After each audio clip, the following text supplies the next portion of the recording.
BBA, BCA, BCom computer కోర్సులో 100% placement లభించే ఏకైక డిగ్రీ కాలేజ్ కూకట్పల్లిలోని i3 డిగ్రీ కాలేజ్ 8367215215.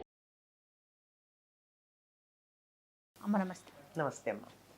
అమ్మ, ఇంట్లో ఉండే తులసి వాడిపోయినా లేకుంటే కొండెక్కిన అదే పదం వాడాలనుకుంటా, నిద్రపోవడం పోని అలా అయినప్పుడు దాన్ని మనం అదొక అశుభం అని భావించాలా? భయపడాల్సిన అవసరం ఉందా? ఎందుకు అసలు అలా జరుగుతుంది? అమ్మ, తులసి మొక్క 2 ఏళ్ల కన్నా ఉండదమ్మా, అంతకన్నా ఉండదు. ఏ తులసి అయినానమ్మా? 2 రకాలు ఉంటాయి కదా, కృష్ణ తులసి 5 రకాలు ఉన్నాయి. ఏదైనా మహా అయితే 2 ఏళ్ళు, తర్వాత ఇంకొంచెం కొద్ది నెలలు, అంతకన్నా ఉండవు. ఆ చెట్ల వయస్సు అంతే. అది ఏమన్నా ఏళ్ల తరబడి ఉంటుందా? 10 ఏళ్ళు 15 ఏళ్ళు ఉండే చెట్ట కాదు కదా. ప్రతి చెట్టుకి ఒక ఆయువు అన్నది ఉంటుంది. అవునవును. అట్లా 2 మహా అయితే 3 ఏళ్ళు ఉంటాయేమో కూడా తెలియదు, కానీ అంతే. అయితే ఇది చాదస్తాలు ఎంతగా అయ్యాయంటే ఎవరో తుమ్మితే నా ముక్కు ఊడిపోయింది అనుకునేటటువంటి లోకం అయిపోయింది ఇది. అందువల్ల ఇలాంటి వాటికి ఇది ప్రాధాన్యం ఇచ్చి అసలు విషయాన్ని పక్కకు పెడుతున్నాం. అక్కర్లేని విషయాలకి మరీ ఆధునిక కాలంలో ఇలాంటి చాదస్తాలు ఎక్కువైనాయి. కానీ అయితే ఒకటి, తులసే కాదమ్మా, ఇంట్లో ఏ చెట్టైనా వాడిపోయిందంటే అర్థం ఏంటి? మనం దాన్ని శ్రద్ధగా చూసుకోలేదని అర్థం. అంతే, ఒక్కటే మాట. శ్రద్ధ తగ్గిపోయింది. అయితే తులసికి చూడాల్సిన శ్రద్ధ ఏమిటంటే దీనికి విపరీతంగా ఎరువులు అవి వేయరు. మంచినీళ్ళు, మామూలు నేల మంచినీళ్ళే పోయాలి. ఊరికే ఎక్కువగా ఎరువులు అవి వేయడం కాకుండా మంచినీళ్ళు పోస్తే చక్కగా ఎరుగుతుంది, అది తాజాగా ఉంటుంది. పైగా దానికి చలికాలం వస్తే ఆకులు ఉడిలిపోతాయి, దాన్ని నిద్రపోయింది అంటారు. ఎందుకంటే తులసి చలిని తట్టుకోలేదు. అందుకే ఏం చేస్తాం, తులసి కోటలో ఒక చిన్న దీపం పెడతాం. తులసి కోటలో దీపం పెడితే ఏం జరుగుతుంది? ఆ తులసి కోట కొద్దిగా ఈ దీపానికి వేడెక్కి దానికి చలి తగ్గుతుంది. తులసి కోటలో దీపం పెట్టడంలో ఇంత అర్థం కూడా ఉంది, వేరే విషయాలన్నీ అటుంచి. అదే, అందులోనూ ముఖ్యంగా మనం ఎప్పుడు పెడతాం? కార్తీక మాసం, చలికాలంలో అలా పెడితే అది దాన్ని నిద్రపోవడం అంటే అలా నిద్రపోకుండా చక్కగా ఆకులన్నీ తాజాగా ఉంటాయి. అంటే నీళ్లు మరీ ఎక్కువ పోసినా తులసి ఉండదు. సరే, ఎండిపోతే అలాగూ ఎండిపోతుంది. సాధారణంగా 2-3 రోజుల వరకు నీళ్లు పోయకపోయినా తులసి ఏమవ్వదు. 3వ రోజు కొంచెం వాడడం మొదలు పెడితే మళ్ళీ నీళ్లు పోస్తే నార్మల్కి వచ్చేస్తుంది. ఇక మరీ రాలిపోయిందా అలాంటివి ఏదైనా ఉంటే వేరు పురుగు ఉండొచ్చు. లేదా మనకు విపరీతమైన భక్తి ఎక్కువైపోయి తులసికి ఏదో కాడకింత కుంకుమ పసుపు పెట్టమంటే అధిక ఫలం అని ఇంత పసుపు ఇంత కుంకుమ పోసామనుకోండి, ఆ పసుపు కుంకాలు ఎక్కువైతే కూడా ఘాటు కదా, ఆ ఘాటు కూడా అవి సెన్సిటివ్గా ఉంటుందంటారా? చిన్న మొక్కకి పెట్టకూడదు.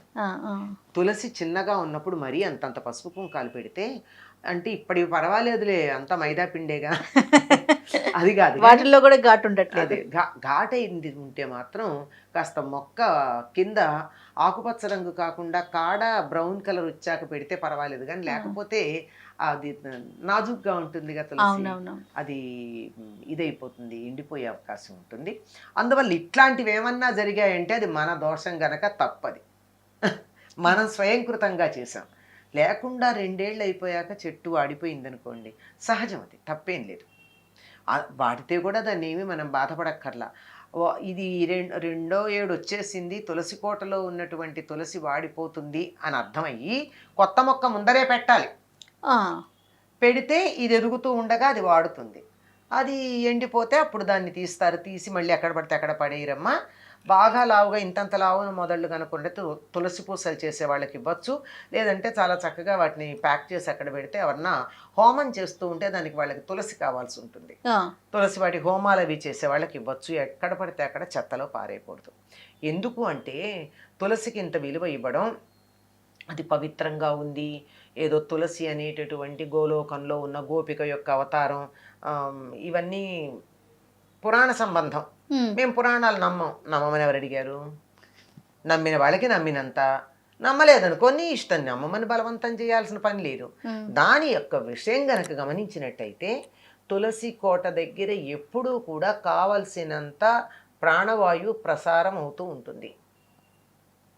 అందువల్ల ఒకసారి దాని చుట్టూతా 3 సార్లు తిరిగామనుకోండి, తిరిగినట్టయితే మరింత ప్రాణవాయువు మనకు మనకు వచ్చి వస్తుంది. మనకి చక్కగా శక్తి ఉంటుంది. ఇది తర్వాత అనేక రకాలైనటువంటి సూక్ష్మ క్రిములను అది పోగొట్టగలదు. వాతావరణంలో ఉన్న కాలుష్యాన్ని పోగొట్టగలదు. ఈ సంగతి మనం చెప్పడం కాదు, పాశ్చాత్య దేశీయులు కనుక్కున్నారు. అమెరికాలో చాలా సంవత్సరాల క్రితం, సుమారుగా 20 ఏళ్ళు అయి ఉండొచ్చు, క్రితం ఒక రోడ్డు పక్కన ఒక శవం దొరికింది. ఆ శవం చచ్చిపోయి అది వాడిని చంపేసి చాలా రోజులైంది. అంటే ఆ కేసు కోసం వీళ్ళు చూస్తున్నారు. చూస్తుంటే అల్టిమేట్గా దొరికింది. లెక్క ప్రకారం అది కుళ్ళిపోయి ఎందుకో పనికి రాకుండా ఉండాలి ఆ డేట్ ప్రకారం, కానీ అది తాజాగా ఉంది. ఎందుకు తాజాగా ఉంది అని వాళ్ళు పరిశీలిస్తే, వాళ్ళు అక్కడ పారేసినటువంటి చోట ఉన్నవన్నీ తులసి మొక్కలు, చాలా పెద్ద ఏపుగా మెరిగిన తులసి మొక్కలు. ఆ తులసి మొక్కల్లోంచి వచ్చేటటువంటి గాలి వల్ల అది తొందరగా కుళ్ళిపోకుండా ఉంది. చూడండి. అప్పుడు వాళ్ళు తులసి మీద ప్రయోగాలు చేయడం మొదలుపెట్టారు. దీన్ని ఆసిమం శాంక్టమ్ అంటారు ఆంగ్లంలో. వాటికి ఉన్న శాస్త్రీయ నామం ఆసిమం శాంక్టమ్. శాంక్టమ్ అంటే పవిత్రమైనది. అలాంటిది దాని మీద వాళ్ళు చాలా పరిశోధనలు చేసి దీనికి శరీరంలో ఉన్న జీవ చైతన్యాన్ని పునరుజ్జీవింపజేసే శక్తి కలిగింది అని వాళ్ళు నిరూపించారు.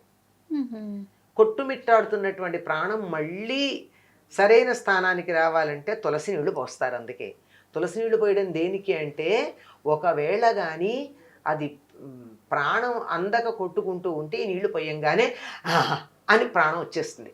అవును, అందుకు పోస్తారు. పోతారని పోయడం కాదు, లోపల మళ్ళీ ప్రాణం ఏమన్నా అందుకుంటుందేమో అనడానికి. అంతటి శక్తివంతమైనటువంటిదమ్మ తులసి.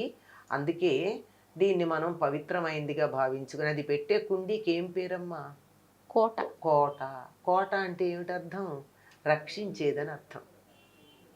తులసి కోట ఉందంటే మనని కోటలాగా రక్షిస్తుందని. ఇన్ని ఆరోగ్య విషయాలని ఇందులో పెట్టి మనకి చెప్తే అది చేదస్తాం.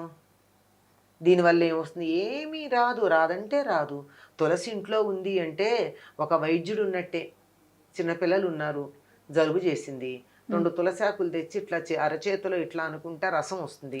ఒక చుక్క, ఆ చుక్క రసంలో ఇంకో చుక్క తేనె కలిపి పిల్లలకి నాకిస్తే దగ్గుతారు, కొంచెం ఇబ్బంది పడతారు, అవుతుంది, అయిపోయింది, ఫ్లమ్ పోయింది. అంత తేలిక. జ్వరం వచ్చింది, తులసి ఆకులు ఇలా దళంలాగా తుంచి పైన పువ్వు అవన్నీ ఉన్నా సరే వాటన్నిటితో కూడా వాటన్నిటిని తీసుకొచ్చి మరుగుతున్న నీళ్ళల్లో వేసి 2-3 నిమిషాలు అంతో మరగబెట్టి ఆ నీళ్ళు ఇస్తే జ్వరం తగ్గుతుంది. అంటే ఇవన్నీ ఆరోగ్యంగా ఉన్న వాళ్ళకి సీజనల్గా వచ్చే వాటికి చెప్తున్నా. వేరే రోగాలు ఉంటే మరి తగ్గుతుందని చెప్పలేం. ఇట్లా ఇంటి వైద్యానికి బాగా వాడుకుంటాం. బాగా వాడతారు మా తులసి. దగ్గు, జలుబు, జ్వరం, నులిపురుగు, మిరియాలు, పసుపు, తులసి, అన్ని మిరియాలు, ఇన్ని తులసాకులు, ఇంత పసుపు, కొంచెం ఉప్పు వేసి మెత్తగా నూరి ఒక్కొక్క మిరియం గింజంత మాత్రల్లాగా చేసి అలా గాలికి ఆరబెడితే కాస్త ఎండుతాయి. పిల్లలు నులి పురుగులతో బాధపడుతూ ఉంటే ఎక్కువగా ఇబ్బంది పడతారు కదా, అప్పుడు పొద్దున ఒకటి సాయంకాలం ఒకటి వాళ్ళకి ఇస్తే చప్పరిస్తారు. అది ఇంకొంచెం పిల్లలు పెద్దవాళ్ళు అయితే కొంచెం పెద్ద ఒక కుంకుడి గింజంతా, పెద్ద శనగ గింజంతా చేసి పెట్టి చేస్తే గృహ వైద్యానికే కాదమ్మా, అనేక రకాలైన మందుల్లో కూడా వాడుతున్నారు కదా తులసిని. చాలా బాగా వాడుతుంది. ఇందులో 5 రకాలు ఉన్నాయి అంటారు. ఇలా ఇక చెప్పుకుంటూ ఉంటే ఫ్లోరోసిస్ తగ్గిస్తుందని ఎన్ని ఉన్నాయి. ఇప్పుడు ఫ్లోరోసిస్ తో బాధపడుతున్న జిల్లాలు ఉన్నాయి కదా, అక్కడ మరి కలెక్టర్ అందరూ తులసిని పెంచి 2 తులసి ఆకులు వేసి నీళ్లలో తాగండి మీకు ఫ్లోరోసిస్ రాదని చెప్పి దాన్ని ప్రయోగాత్మకంగా నిరూపించారు కదా. ఇట్లాంటివన్నీ ఉన్నప్పుడు అందుకని దానికి దండం పెట్టుకుంటాం. తులసి కోటలో ఉన్నటువంటి చెట్టు ఎండిపోయిందంటే సహజంగా దానికి ఆయువైపోయి ఎండిపోవడమే కాకుండా మధ్యలో దాన్ని మనం ఇల్ట్రీట్ చేస్తే కూడా అది ఉండదండి. అంటే మన లోపాలు మనం దాన్ని గౌరవించాలి. చెట్లకు కూడా ఇది ఉంటుంది, మనసు ప్రాణం ఉంటుంది, మనసు ఉంటుంది. మీరు ప్రయోగాత్మకంగా చూడొచ్చు. తులసి మొక్కే కాదు, ఏ మొక్క దగ్గరికైనా వెళ్ళి ప్రతిరోజు ఒకే సమయానికి దానికి నీళ్లు పోసి బాగున్నావా, ఐ లవ్ యూ అని చెప్పండి. 15 రోజుల తర్వాత మీరు అక్కడికి వెళ్తే ఆ కొమ్మ మీ వైపుకు వంగి తీరుతుంది, ఇందులో అనుమానం ఏం లేదు. బట్ నాలికతో అనొద్దు, ఇక్కడి నుంచి అనాలి. అది ఏ మొక్క అయినా అలా ఉన్నప్పుడు ఇది మరీ అధికంగా ఉంటుంది.